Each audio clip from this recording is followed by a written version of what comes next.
अस्सलामुअलैकुम दोस्तों, मैं हूं अली कम्बो और आप देख रहे हैं मेरा यूट्यूब चैनल।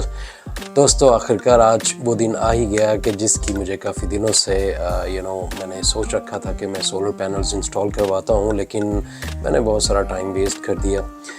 बिल आखिर मैंने ख़ुद को समझा ही लिया और समझाने के बाद मैंने आज मेरी साइट का विज़िट हुआ और उसके बारे में हमने सारा कुछ प्लान करके उससे रेलेवेंट जो चीज़ आयरन में मंगवानी थी हमने वो मंगवा ली, ठीक है। और इसको बिल आखिर मैंने लगवाना शुरू कर दिया। सोलर पैनल भी पहुंच गए और मीन टाइम मैंने 10 सोलर पैनल मैंने इंस्टॉल किए जो कि 5 किलोवाट के ऑलमोस्ट बन रहे हैं। और ये कैनेडियन सोलर कंपनी है, ठीक है, जिसके मैंने ये सोलर पैनल्स लगवाए हैं।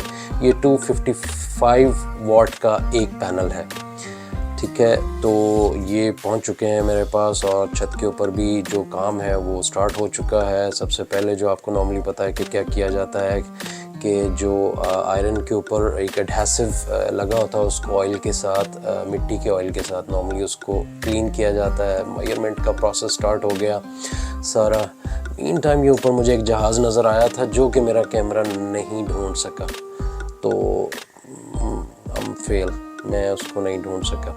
तो अपने काम की तरफ दोबारा आते हैं, ठीक है। ये इन सब को क्लीन कर लिया गया है, साफ़ करके एक साइड पे रख दिया गया है। अब मेजरमेंट प्रोसेस के साथ इन सब को जोड़ना शुरू किया जाएगा, ठीक है। और इसके बाद क्या हो रहा है, इनकी कटाई का अमल जो है वो स्टार्ट हो चुका है, ठीक है। और ये जो काटने का ये अमल है ये मुझे बहुत मज़े का लगता है। तो इस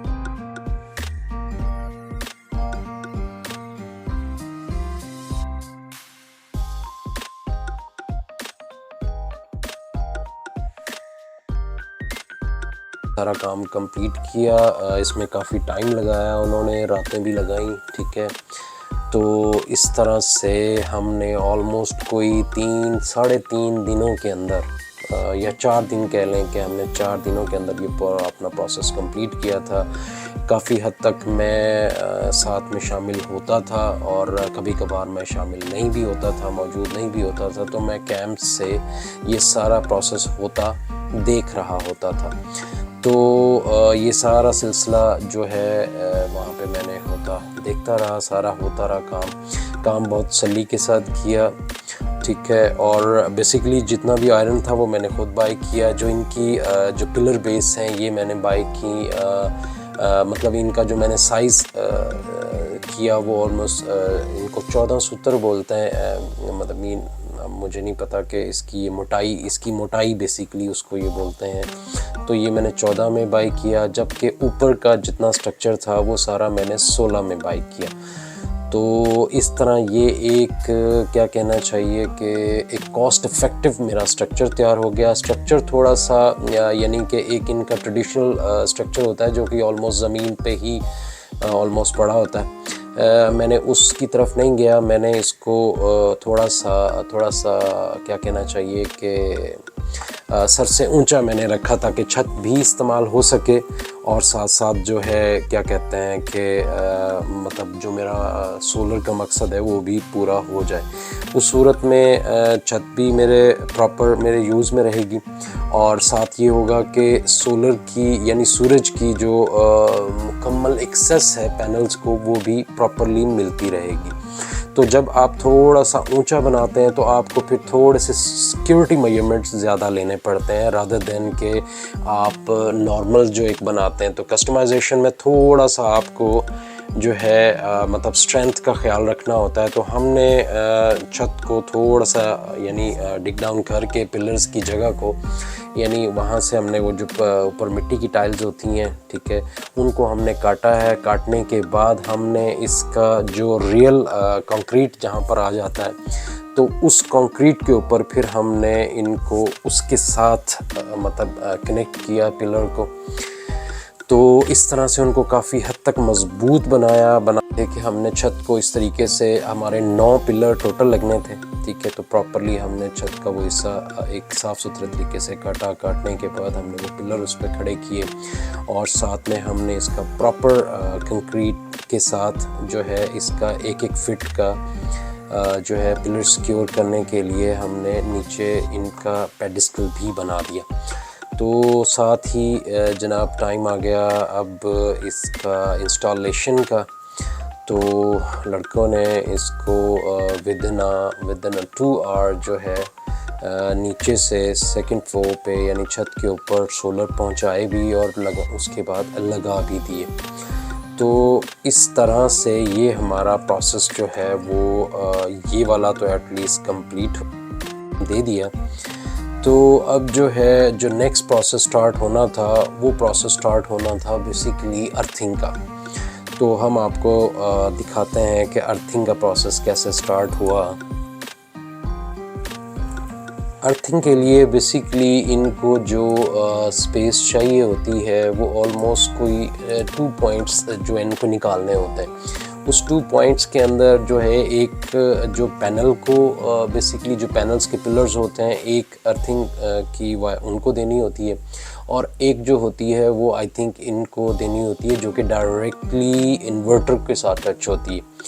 तो इस वजह से इन्होंने मेरे घर के लॉन की एक साइड के ऊपर साफ़ सुथरे तरीके के साथ जो है 2 स्क्वेयर्स जो है ना टाइल को प्रॉपरली काट के, ठीक है, और वो निकाला। उसके बाद फिर इनका एक पूरा प्रोसेस होता है जिसको हम बोरिंग प्रोसेस कहते हैं। वैसे तो काफ़ी बोरिंग था देखना भी इसको, खैर क्योंकि इनको वो थोड़ा करके उसको डिग डाउन करके उसके अंदर से मिट्टी निकालने का प्रोसेस करना होता है। कहीं पत्थर आ जाते हैं, कहीं जब ये ऑलमोस्ट कोई 6-7 फीट की नीचे चले जाते हैं तो देन प्रॉपर एक मिट्टी आना शुरू होती है।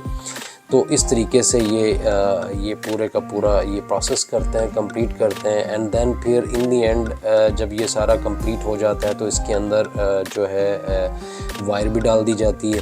वायर डालने के बाद इसके अंदर इसका एक प्रॉपर एक क्या कहना चाहिए कि एक मिक्सचर होता है जो कि इसके अंदर सारा डाल दिया जाता है। उस मिक्सचर के अंदर आई थिंक नमक भी होता है, उसमें कलमी शोरा होता है, उसके अंदर अर्थिंग पाउडर होता है, उसके अंदर चूना होता है, यानी इस तरह की एक काफ़ी चीज़ें होती हैं जो इसके अंदर, और कोयला भी होता है इसमें।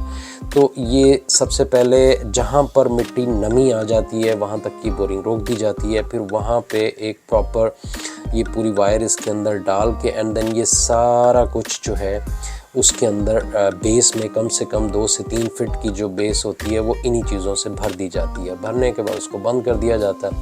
अब बारी आ गई थी इसकी अर्थिंग टेस्ट की। तो अर्थिंग टेस्ट के लिए नॉर्मली जो इसके ये आपको 3 वायर्स नज़र आ रही हैं। बेसिकली 2 वायर्स इसमें ऐसी होती हैं जो कि मुख्तलिफ़ जगहों के ऊपर ज़मीन में इनको जो इनका आगे एक लीवर होता है उसको चुभोया जाता है जो कि एक दूसरे से फासले पर होता है, ठीक है। और एक केबल जो होती है, एक वायर जो होती है वो बेसिकली जैसे कि एक आपको ये एक हमने यहाँ पे इसको लगाया, जबकि जो द सेकंड वन इससे कुछ 10-12 फीट की दूरी के ऊपर एक और जगह लगा दिया गया। थोड़ा सा अंधेरा है लेकिन फिर भी आपको मैं कोशिश करूँगा कि मैं आपको ना वो दिखा पाऊँ।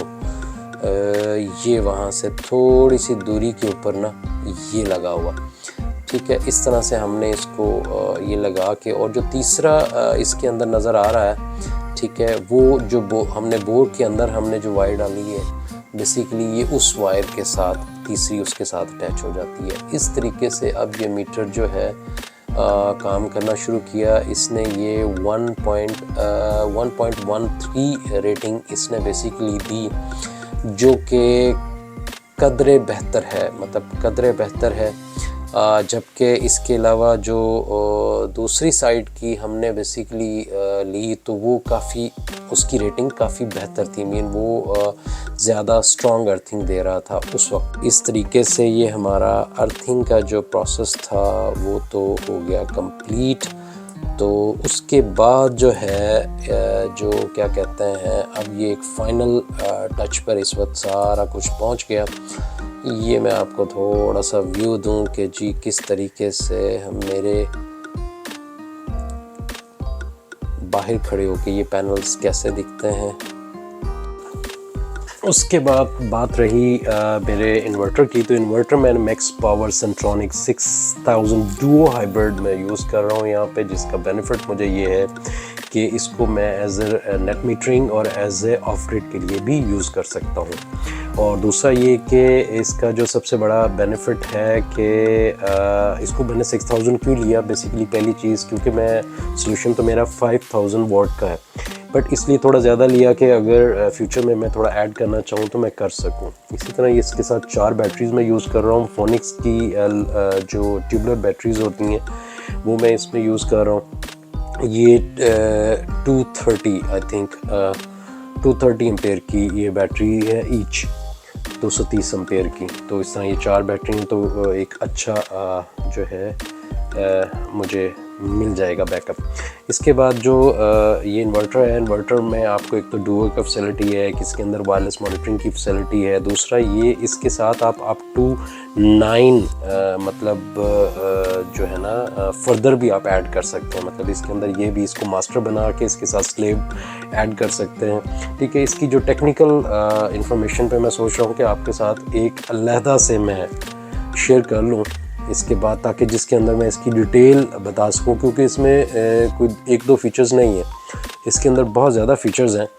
तो मैं चाह रहा हूं कि आपको फिर मैं इसकी डिटेल एक वीडियो अलग से बना के, ताकि नेक्स्ट आपके लिए चॉइस करना बेहतर हो, जिसके अंदर मैं आपको ये प्राइस बता सकूं इसकी, ये सारी चीज़ें। तो आई थिंक फिर वो एक मैं अलग वीडियो रख लूँगा।